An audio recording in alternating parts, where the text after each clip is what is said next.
The production of this program is made possible thanks to the support of the following and viewers like you. As we edge forward to a goal of net zero in Canada and the United States, the reality of that aspiration runs headlong into the ongoing and increasing need for energy. Net zero means completely negating the amount of greenhouse gas emissions produced by human activity. The theory is that a combination of emissions reductions and the implementation of carbon sequestering can and will balance the volume of carbon in the atmosphere with the volume that we remove. There are countless initiatives underway. For example, a Canadian company called Savante, based in British Columbia, has been enjoying impressive results. So too is Bill Gates' carbon capture company, Graphite. Interestingly, though, that Graphite's company website acknowledges that 5 to 10 billion tons of carbon dioxide need to be removed from the atmosphere annually by 2050. Today, the world removes less than 0.001% of that. The quest is underway, but at what cost? In British Columbia, the government acknowledges its commitment to net zero will have a significant impact on the economy. That impact, in turn, will increase the cost of living and lower per capita GDP. Roger Pielke Jr., the author of The Iron Law, states that when the cost of carbon mitigation impacts the cost of living, voters turn away from protecting the environment, and so do politicians. I invited Roger Pielke Jr. to join me for a conversation that matters about our energy needs and our ability to reach our environmental goals. Roger, welcome. Stuart, it's great to be here. The aspiration of net zero. From your perspective, are we setting an unrealistic target? And in doing so, what are the risks that are inherent with not having realistic projections? Yeah, so the target of net zero comes with a timetable also. And the timetable needs to match the realities and practicalities of the global energy system. The fact of the matter is that humans are impacting the energy balance of the Earth system. We are causing the climate to change. So, from that basis alone, reducing or even eliminating that impact is smart policy. The question is at what cost and on what timescale. Just recently, Václav Smil, a great energy expert from Canada, has argued that 2050 is not in the cards. It's just not going to happen. It's too difficult, too impractical, too costly. But that doesn't mean that we can't make progress towards hitting a net zero target later in the century. And we can talk about this also. That seems much more practical and realistic and affordable. Okay, so if we don't start to hit that target or the cost is too high, what then happens to public support for the goals that collectively, I think virtually all of us have said, yeah, that's where we want to get to? Will we lose our enthusiasm and stop embracing the concept? Yeah, you've put your finger on one of the greatest risks of climate policy is that poor policy design, poor policy implementation will turn people off to the entire project. The examples that I use as analogies that I think help us think more about energy transitions are feeding the world. So it's been a better part of a century for agricultural improvements as global populations have increased. In the 1970s, there was fear that we were going to not be able to produce enough food for people around the world, to be mass starvation. And it turns out through incremental progress in agricultural technology, but implemented on farms around the world, we've gotten better and better. And if you ask people in the 1970s, what are the agricultural breakthroughs of the early 21st century, they wouldn't know. But it was our commitment to sustained incremental progress. The other example I use is public health. Human lifespans on planet Earth have doubled over the last century. And that's through, again, a combination of improvements in public health, improvements in medicine, and incremental progress. It doesn't all happen in one fell swoop. And there's a lot of progress left to go because there's a lot of places around the world where lifespans aren't as high as they could be. So if we think about energy transitions as long-term, incremental, sustained progress, I think we are much better situated to maintain public support for that project, rather than saying, we have to turn on a dime, which is not going to it's not going to transform the energy system, and it might lead to a loss of political support. The production of this program is made possible thanks to the support of the following and viewers like you.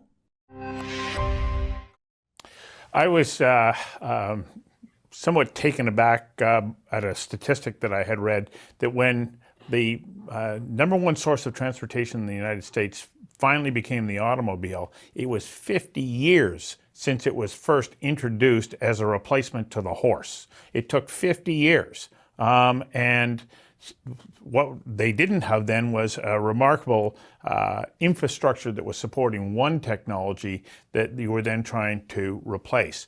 But there was no timeline that said that it had to happen. It's, as you pointed out, it was incremental change. So coming back to my earlier question, what happens to our commitment to climate or the environment if we start to realize, this transition isn't going to take place on time, and now we're starting to run short of the legacy energy sources that we had before? Yeah, a big problem in climate policy is there's too much attention paid to the end date. How do we get those last few tons of carbon dioxide out of the system in 2050 or 2070 or whenever that happens to be?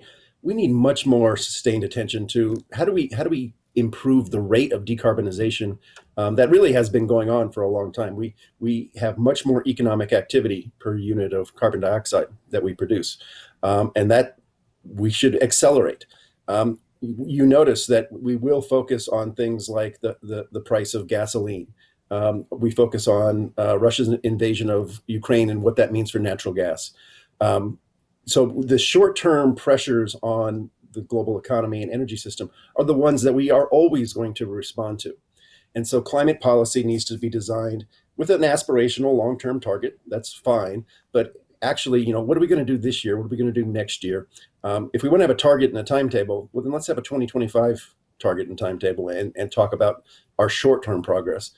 Because long-term progress is just the accumulation of all our short-term goals. And we don't talk about that enough in climate policy. Does Germany stand as an example of possibly being overambitious, turning off coal-generated power stations only to realize we have to turn them back on? And is that kind of reversal the sort of thing that starts to quell enthusiasm for where it is that we want to go? Yeah, across Europe, there's a lot of important lessons to be drawn. Just in recent days and weeks, you have farmers in Germany and in Brussels protesting because of the high cost of fertilizer, which again is an offshoot from fossil fuels. Germany's a really interesting case because Germany decided they wanted to eliminate nuclear power, and for a lot of historical reasons, nuclear power is not popular in Germany. But at the same time have very ambitious emissions reductions targets. It's a simple mathematical exercise. If Germany had not turned off its nuclear power plants, it could be coal-free today. And so by eliminating one of the largest possible sources of carbon-free electricity, Germany has shown us that, well, in many cases, the alternative is fossil fuels. So energy is interesting because people associate energy technologies with their favorite soccer club or football team, and they cheer for it. Go wind, go solar, go nuclear, go fossil fuels. And the reality is that the global energy system is going to need a healthy mix of supply for decades. And if we want to wean ourselves off, let's say we want to wean ourselves off coal to start with, the dirtiest polluting, it must be replaced with something. In some places, solar and wind with storage and backup is certainly possible. But in many places, nuclear power is probably the best available source. This is what we're learning in Japan right now as they slowly bring their nuclear fleet back online, because Japan does not have substantial wind and solar resources. So actually, you bring up a very interesting point about nuclear. When we take a look at fourth and fifth generation power plants, which are small, they're modular, and in most cases, they're using some sort of spent uranium fuel.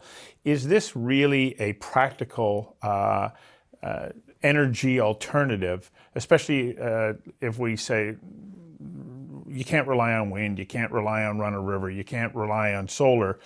How important does the nuclear component in this equation start to become? Yeah, well, I've been studying climate policy for a long time, and I cannot make the math of decarbonization work out without nuclear playing a substantial role. I know there are arguments made that, well, maybe we can do it without nuclear. The reality is that nuclear energy makes that challenge much more tractable. We can, one positive that nuclear has going for it is that we can replace fossil fuel power plants with nuclear power plants, and we already have the grid connections, the transmission lines already in place. One of the problems in the United States with the Inflation Reduction Act is that it has a lot of subsidies for deploying wind and solar, but how are you going to get that electricity to large population centers? You need transmission. And it turns out people don't want transmission lines going through their community, through their local state parks, and so on. So nuclear it's not quite a plug and play sort of thing, but it is possible, and there are plans. The U.S. Department of Energy has written up plans for transitioning coal plants or retired coal plants into nuclear power plants. Looking around the world, there's a lot of places that are building nuclear power plants right now. So I'm actually pretty optimistic that nuclear is going to have a continuing role. And as you allude to, we're early in the technological innovation curve for nuclear energy. There's a lot still to be done. Nuclear had its heyday in the 60s, 70s, early 80s, but then we kind of stopped and stopped the innovation process. So I'm optimistic that in the 21st century, we're going to see a lot of new advances, and whether it's smaller modular nuclear reactors like we see on military submarines that power small communities, or more of the legacy reactors, like the CANDU reactors that have really been successful. I think nuclear is going to have a great future. The production of this program is made possible thanks to the support of the following and viewers like you. What about some of the alternatives? We talked a little bit about solar and wind, but there has been the promise of fusion. And I know it seems like it's an elusive promise, but I know that there are 5 major efforts going on around the world. Could fusion be an opportunity for us to really reduce, especially the output from coal? Yeah, I mean, I'll start with the old joke. I think I first heard this when I was in grad school that fusion was the energy source of the future, and it always will be. Yeah. I've expressed a view of technological agnosticism. So I really do think that it's important to explore all sorts of possibilities. And when we have our government and international research development budgets, fusion should certainly be in there. And the true test of a technology is, does it work out in the real world? And so whether it's carbon capture, whether it's fusion, advanced nuclear, I'm all for it, but we have to prove it first. And so there's a lot of arguments online, and a lot of nerdy professors like me make arguments about their favorite technology. But my view is, well, let's put some money into it and see how far we can go.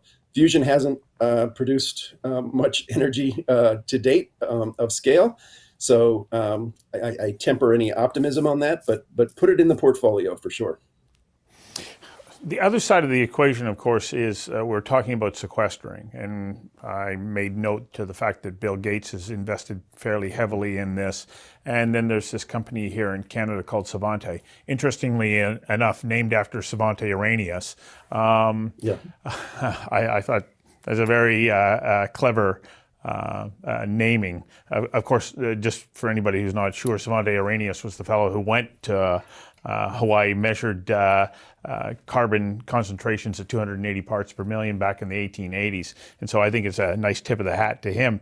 But when you look at the science of carbon capturing and noting that we're at 0.001% of what we need to capture, is that a practical alternative if we're saying we're driving towards net zero at 2050? Yeah, and again, this is a great example of where we need to have tempered expectations and expect incrementalism.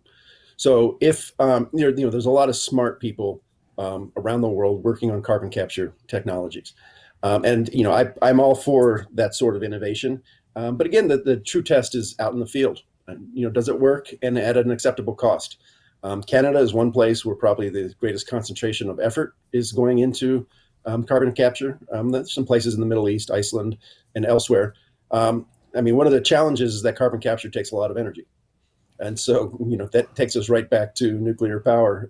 We might need nuclear power to capture carbon. So yeah, put it in put that in the portfolio. It hasn't, as you said very eloquently in the introduction, it hasn't done much yet. But this is if we think before the green revolution in agriculture, we had no idea what sort of improvements in productivity lay ahead. So again, let's play it out and see if we can do better this year, next year, the year after, and if we're making progress, that gives us some reason for optimism with that technology. So you talk quite a bit in over the years about how scientific discussions are affecting political policy. We haven't got it exactly right, have we? Well, one of the challenges in climate policy is a lot of our discussions and thinking about policy are mediated through sophisticated, complex modeling exercises. And for just here's an example. Less than a decade ago, most of the leading modelers who were looking at climate policy built in carbon capture and storage at a huge scale, and that balanced the books in the end. They were putting into their models technologies that didn't exist in the real world. And so it does shape how we think about policy options, costs, and benefits. And of course, we need modeling to some degree, but we need to balance that out with real world implementation and see what works. There's for a long time a global harmonized carbon tax was put into these models. That's probably not in the cards in the near term. So I would like to see a much broader exploration of policy options than just those that are fed into a small suite of models. Another example is there's a recent paper by some colleagues in India who have looked at equity issues related to climate. There's vast parts of the world that don't enjoy the access to energy that you and I do on a unthinkingly on a daily basis. And a lot of these models that build in climate policy success leave vast parts of the world poor and in the dark. That's not going to be acceptable. So we do need a way to broaden the sorts of expertise, diversify the voices that are developing policy options. And I think that makes climate policy that much richer. The production of this program is made possible thanks to the support of the following and viewers like you. You bring up a very interesting point about, of course, the equity. We take a look here, and you may know to the fact that in Canada we're making some pretty good gains, and there's a tremendous amount of energy that's going into innovation. We can afford to do that right now. Whereas you take a look at a country like India that relies so heavily on coal generated electricity, if you suddenly now tell them that they have to make that change at this stage in their economic reshaping, it's going to have a very negative impact on their economy. And I cannot foresee Prime Minister Modi going, okay, I'm going to embrace that. And so if that's not going to happen, and if there isn't a collective will beyond the shores of North America and Northern Europe, how are we going to achieve our goals? Yeah, this is a great question, and India has told the world that development and energy access is their number one priority above climate goals. They have set long-term 2070 sort of targets for decarbonizing their economy, but in the short term, you're exactly right. They are just in the past few days, India, the government has announced they're going to possibly have a border adjustment for imported coal because they want to increase domestic supply. And there's other dimensions to energy besides climate. There's security. All countries want to be sure that they can keep the lights on for their population. And relying on fuel sources from faraway places gets to be a little tricky. So this is where innovation again offers a way to kind of thread this needle. That if there are energy technologies that are affordable, they're secure, they can be domestically supported, then you'll find countries will rapidly implement them. So this is again, this nuclear is not a silver bullet, but if there are modular nuclear reactors that are scalable, there's a lot of places in India, eventually on the continent of Africa, where people will readily go towards these technologies. I mean, if you look right now, I mean, the fuel of choice in many places around the world is natural gas, and liquefied natural gas in particular. And that's because there is a diversity of supply. You can get it from Canada or the United States or Qatar. It's movable, and it is a lot cleaner than coal. And so you can show some progress, at least in the short term, towards emissions reduction goals. So countries are going to continue to develop. If there's one thing that I think you can take to the bank, it's going to be increasing energy consumption worldwide for the foreseeable future. Well, I note in one of your columns, you point out that in the last 30 years, especially since Kyoto, energy production has gone up by more than 55% of what it was in the 1990s, and it's going to continue to rise, especially if you take a look at projections. So, liquefied natural gas is an interesting alternative. Just to wrap up, I want to go back to you mentioned Vaclav Semel earlier, and he has pointed out that if we don't have realistic expectations, then we've got challenges. How important is it that we pay attention to his message along with yours? Yeah, I mean, I'm a student of Vaclav's, as in most everybody who does energy policy, and he hits a very important point that the realities of policy implementation can be frustrating, they can be uncomfortable, and they may not align with people's desire for rapid changes. And but at the same time, our policy making will be much more effective when it is grounded in the real world constraints and realities that we face in energy policy in particular, because we have to respect not only physics, but also politics.